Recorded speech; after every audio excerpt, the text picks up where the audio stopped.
युएईले बाढीको मुस्कान।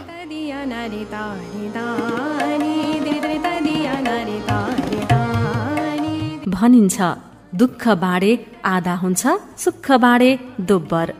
यो किताब नेपालीले एक्ला एक्लै कमाएको सुख एक आपसमा बाँडेर खुसीलाई दोब्बर बनाउने कोसिस हो। लक्ष्मण खनाल, पकवादी, स्याङ्जा।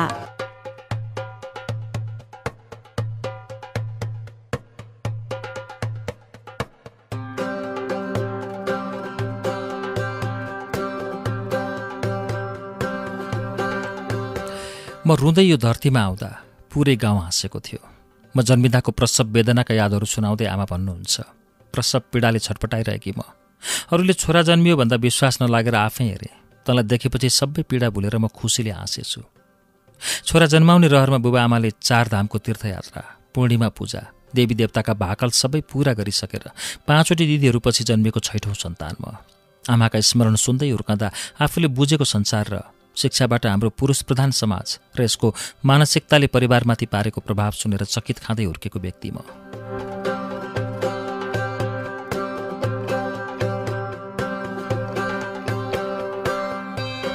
स्याङ्जाको साबिकको पकवादी गाविस वडा नम्बर 3 मा जन्मिए।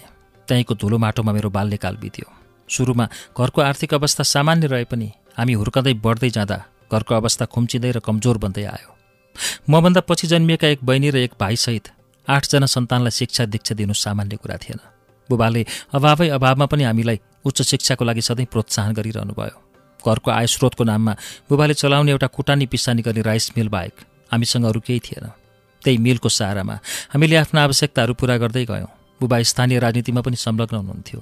उहाँकै सेरोफेरोमा विद्यालय, घर, वन, पाखा, घाँस दाउरा, उकाली ओह्राली, मेरै पुर्खाले रोपेको देउरालीको ठूलो समीको रुख, यही वरिपरि मेरो समय बित्यो।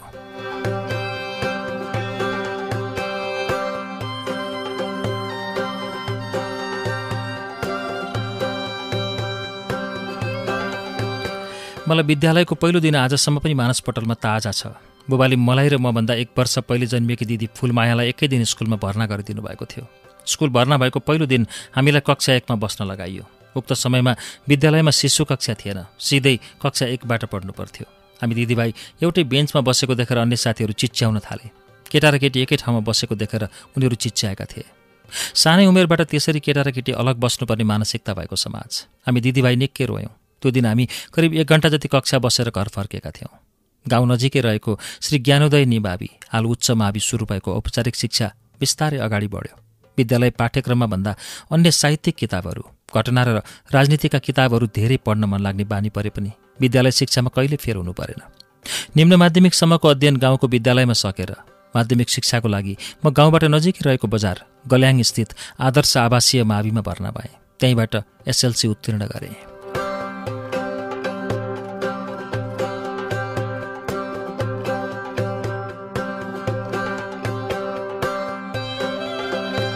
उद्देश्य धेरै थिए। भविष्यको लागि प्राविधिक शिक्षा अध्ययन गर्ने, तर आर्थिक अभावकै कारण, परिस्थितिका कारण पाल्पा जिल्लाको तानसेनमा रहेको मिलेनियम उच्च माविबाट शिक्षा संकायमा गणित विषयमा +2 पास गरेँ। 2 वर्षीय अध्ययनपछि पाल्पाको बसाइ सकियो। घर छोडेर अध्ययनको लागि टाढाको बसाइ, उमेरले ल्याएको बैंस र परिस्थितिले ल्याएको जिम्मेवारीको महसुसले पाल्पा बसाइ अविस्मरणीय रह्यो। तत्पश्चात स्नातक अध्ययन गर्न पृथ्वीनारायण क्याम्पस पोखरा गएँ। पोखरामा सरकारी छात्रावासको बसाई, विद्यार्थी राजनीति आदिले जिन्दगीलाई नयाँ नयाँ अनुभव दिँदै गए।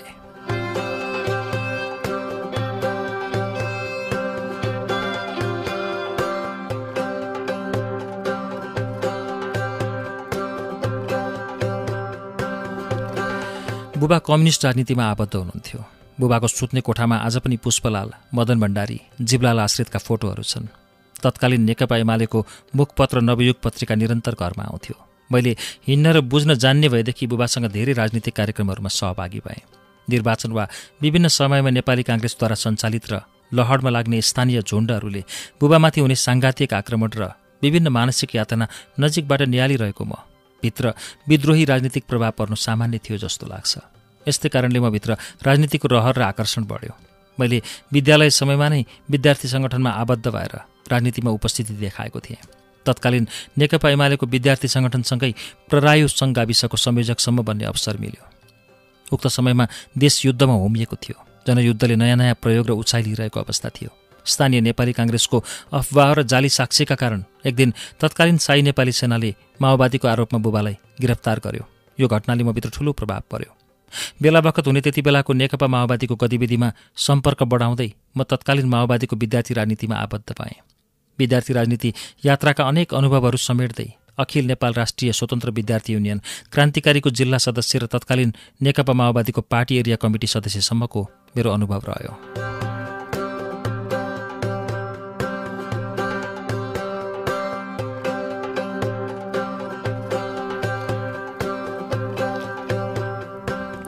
अध्ययन र राजनीति आफ्नै यात्रामा अगाडि बढिरहेको थियो।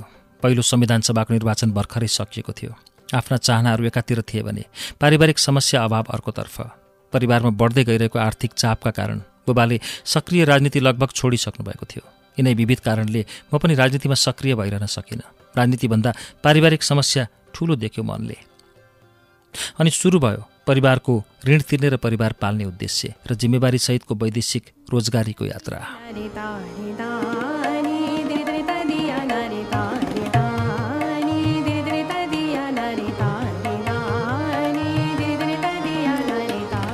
वैदेशिक रोजगारीको लागि सन् 2008को नोभेम्बर महिनामा म कतार गएँ। मेरो मामाको छोरा राजु डुम्रेको सहयोगमा हदीको बिल्डिङ कन्स्ट्रक्सन कम्पनीमा साइट सुपरभाइजरको रूपमा म कतार पुगेको थिएँ। नयाँ ठाउँ, नयाँ वातावरण। सुरुमा कामको प्रक्रिया नबुझेरै काम गर्न दुःख भयो। एक मनले घर फर्कने मनसाय बनाएँ, तर घरको अवस्था र भविष्यले मलाई फर्कन दिएन। केही दिन, केही महिनामा मैले आफ्नो काममा निखार ल्याउँदै गएँ। निर्माण सम्बन्धी नक्सा, सर्वे लगायतका काम सिक्ने अवसर पाएँ। कतार बसाई त्यति लामो हुन सकेन। कतार रहन्जेल मैले सामाजिक यात्रामा पनि निरन्तरता दिने मौका पाएँ। कतारमा रहेको नेपाली जनप्रगतिशील मञ्चको सचिव, स्याङ्जा सहयोग समाज कतारको महासचिव, मनोकामना कला केन्द्र कतारको महासचिवको रूपमा सामाजिक र नेपाली कला साहित्य तथा समग्र रूपमा नेपाली संस्कृतिको सेवा गर्ने अवसर पाएँ। करिब 3 वर्षको बसाइसकेर म युएई आएको हुँ।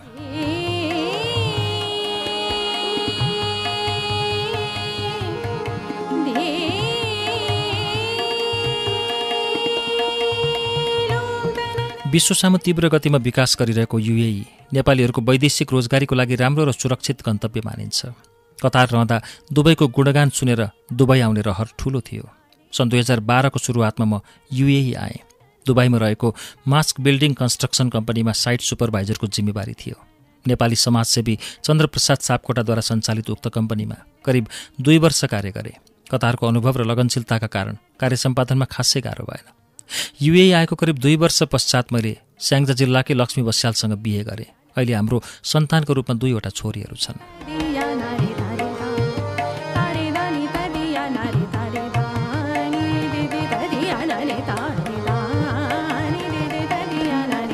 2 वर्ष उक्त कम्पनीमा कार्य गरेपछि म नयाँ कामको खोजीमा थिएँ।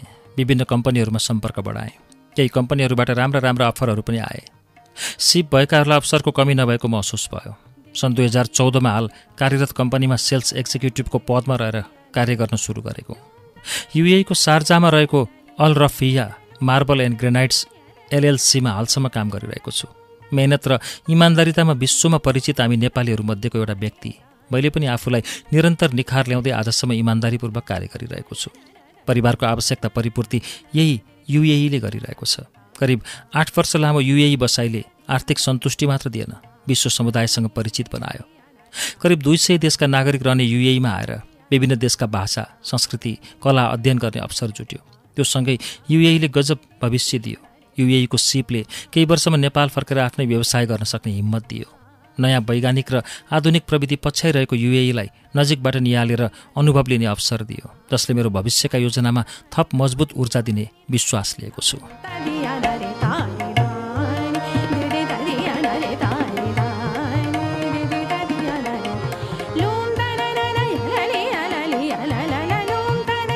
युएईमा रहँदा आफ्नो रोजगारीसँगै सामाजिक क्रियाकलाप र पत्रकारितामा पनि म निरन्तर लागिरहेको छु। स्याङ्जा सहयोग समाज युएईको महासचिव, गैरावासीय नेपाली सङ्घ युएईको सल्लाहकार भएर सामाजिक कार्य गर्ने अवसर पनि जुट्यो। नेपालमा रहँदा नेपाली कविता र गजल कोर्ने गर्थेँ। युएई बसाइले पत्रकारको रूपमा नयाँ नाम दियो। पत्रकारिताका धेरै पाटाहरू सिक्ने अवसर युएई बसाइमा रह्यो। अहिले नेपाल पत्रकार महासङ्घ युएई शाखाको अध्यक्षको जिम्मेवारी आइपुगेको छ। यसलाई पनि निर्वाह गरिरहेको छु। वैदेशिक रोजगारीमा रहेका नेपालीहरूका सुख दुःखमा साथ दिने कोसिस निरन्तर गरिरहेको छु र गरिरहनेछु।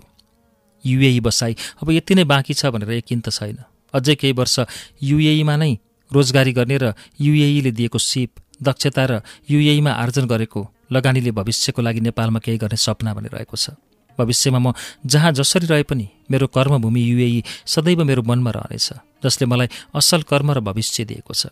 उमेरगत प्रभाव र युएईको कामले मलाई खुसी हुन, सन्तुष्ट रहन कुनै ठूलो उपलब्धि आवश्यक नहुने रहेछ भन्ने पनि सिकायो। मानिस सन्तुष्टि खोज्दै भौतारिरहेको हुन्छ। यदि खुसी हुन चाहने हो भने सानो कुरामा पनि ठूलो खुसी भेट्न सकिन्छ। मलाई लाग्छ मैले युएईबाट साना साना सपनाहरू पूरा गर्दै धेरै खुसी बटुलेको छु।